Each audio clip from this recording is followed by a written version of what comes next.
Et puis ce travail là, c'est comme si un peu comme un maire. Hein. Il y a le côté professionnel et puis il y a l'extra professionnel. Parce que tu gères la section, tu gères le village. Donc tu es un peu comme le préfet du village. Quoi.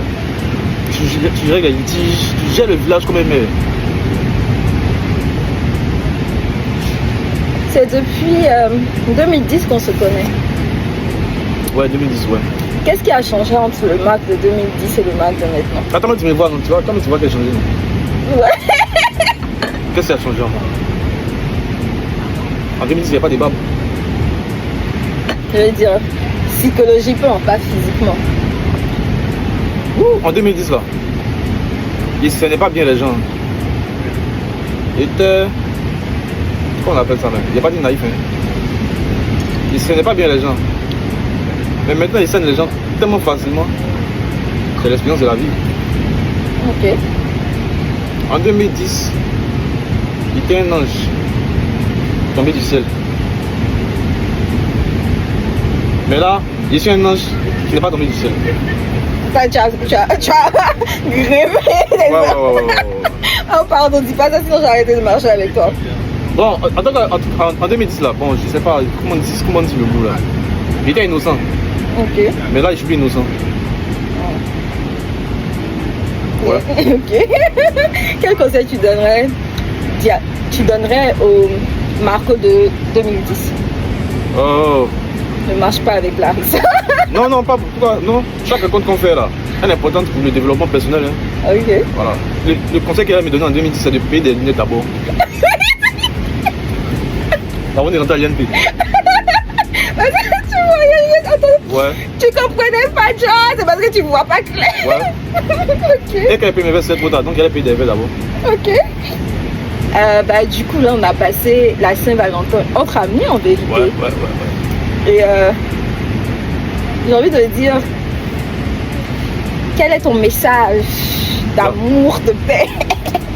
Bon, déjà, je pense que je n'ai pas la même perception de l'amour que beaucoup de gens. Hein. L'amour bling bling, c'est pas trop moi. C'est pas trop moi. Tu veux montrer ta bague ou? Ah, Vas-y. Ok. Pour moi, l'amour là, c'est un don de soi.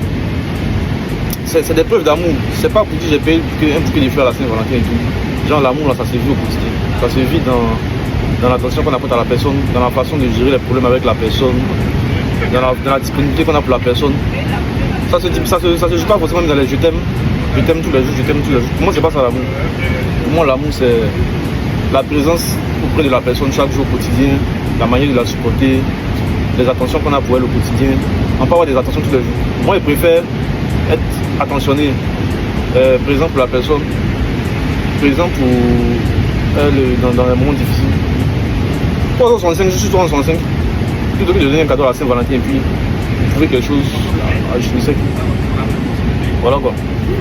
Ok. Et puis la Saint-Valentin, c'est pas la fête des amours, c'est la fête de l'amour. Voilà. C'est parfait. L'amour pour soi également. Ouais. Comment ça s'est fait pour que tu commences à t'accepter toi-même? En fait, en grandissant, il y a des détails. Quand on est petit, il y a des trucs comme on peut se moquer et tout. En grandissant, là, il y a des détails qui disparaissent. Je vais prendre un exemple. Au lycée, par exemple, on va t'attacher sur une toi, tu n'es pas grand détail, ou bien toi, tu as une grosse tête. Mais quand on devient des adultes, là, ce genre de choses, ça commence à disparaître. Voilà, on devient responsable, on devient plus sérieux. Et puis, le mental aussi est plus forgé. Voilà, donc c'est comme si ça commence à glisser sur soi-même. Aujourd'hui, si quelqu'un me dit, genre, je suis petit, je me dis, ouais, il y a des petits, il y a des grands, il faut de tout faire le monde. Voilà, donc, le processus d'acceptation de soi en grandissant, c'est normal, c'est mieux plus qu'avant. Pour la communauté. Pour la communauté. Comme ça, d'amour. Oui. Peace and love.